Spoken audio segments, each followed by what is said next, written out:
अच्छा, कभी ऐसा हुआ है कि रात के 12 बजे, 2 बजे आप एक छोटी सी बात को इतना ज़्यादा सोच रहे हो, जैसे उसने ऐसा क्यों बोला, मुझे ऐसा करना चाहिए था, अब आगे क्या होगा, इस एग्ज़ाम में नहीं हुआ तो क्या होगा, मुझे ये एग्ज़ाम का फॉर्म भर देना चाहिए था, ब्ला ब्ला।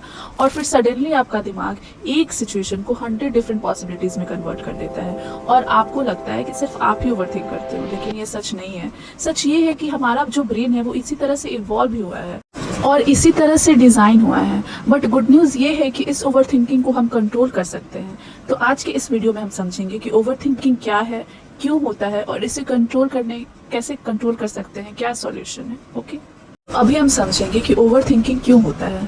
सबसे पहले एक इम्पॉर्टेंट बात समझ लो, आपका ब्रेन का मेन काम आपको खुश रखना नहीं है बल्कि आपको सेफ रखना है। इसीलिए brain constantly future problems imagine करता रहता है। एंशिएंट टाइम में जब ह्यूमन इवॉल्व हो रहे थे, तभी अगर इंसानों ने ओवरथिंक नहीं किया होता तो शायद वो जंगल में किसी डेंजर को नोटिस ही नहीं करते। इसीलिए ब्रेन की हैबिट है वर्स्ट केस सिनेरियोज इमेजिन करना। बट प्रॉब्लम ये है कि आज के मॉडर्न वर्ल्ड में रियल डेंजर कम है और इमेजिनरी डेंजर ज़्यादा है। Result, brain unnecessary thoughts create करता रहता है और हमें ओवरथिंकिंग होती है। और ओवरथिंकिंग का सबसे डेंजरस पार्ट ये है कि हमें लगता है कि हम प्रॉब्लम सॉल्व कर रहे हैं, बट एक्चुअली क्या हो रहा होता है, हम सेम थॉट को 50 बार रिपीट कर रहे होते हैं। साइकोलॉजी में इसे ही रूमिनेशन कहा जाता है। ये एग्जैक्टली वैसा है जैसे एक स्क्रैच्ड सीडी बार बार वही लाइन प्ले करती रहती है। और जितना ज़्यादा हम सोचते हैं उतना ही ब्रेन को लगता है कि ये थॉट इम्पॉर्टेंट है, इसीलिए वो उसको और रिपीट करता है और ऐसे हम ओवर थिंकिंग के साइकिल में फंसते जाते हैं। अब सबसे इम्पॉर्टेंट बात, इसको सॉल्व कैसे करें। ओवरथिंकिंग को फोर्स से स्टॉप नहीं किया जा सकता। मतलब जितना आप ब्रेन को बोलते रहेंगे कि सोचना बंद करो, सोचना बंद करो, उतना ही ब्रेन और ज़्यादा सोचता है। इसीलिए सॉल्यूशन डिफरेंट है। पहला है राइट योर थॉट्स, यानी जर्नलिंग। जब थॉट्स सिर्फ माइंड में होते हैं तो वो हमको इनफाइनाइट लगते हैं, लेकिन जब आप उन्हें पेपर पर लिखते हैं तो सडनली वो क्लियर और मैनेजेबल लगने लगते हैं।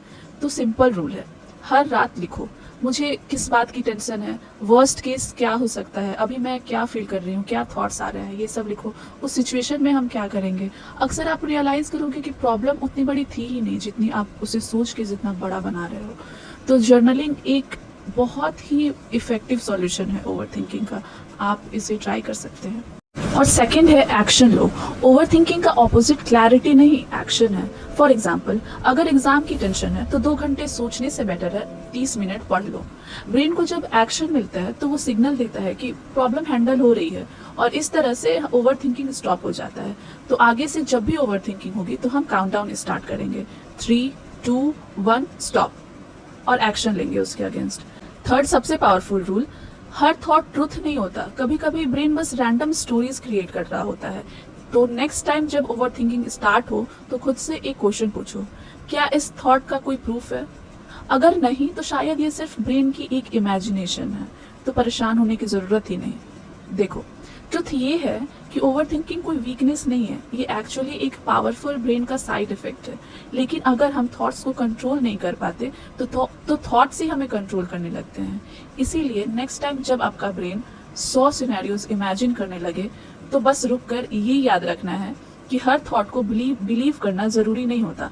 कभी कभी बेस्ट डिसीजन होता है सोचना बंद करना और जीना स्टार्ट करना। तो नेक्स्ट टाइम जब आप ओवरथिंकिंग फेज में हो तो बस एक स्टेप लो, पॉज करो, ऑब्जर्व करो और एक्शन लो।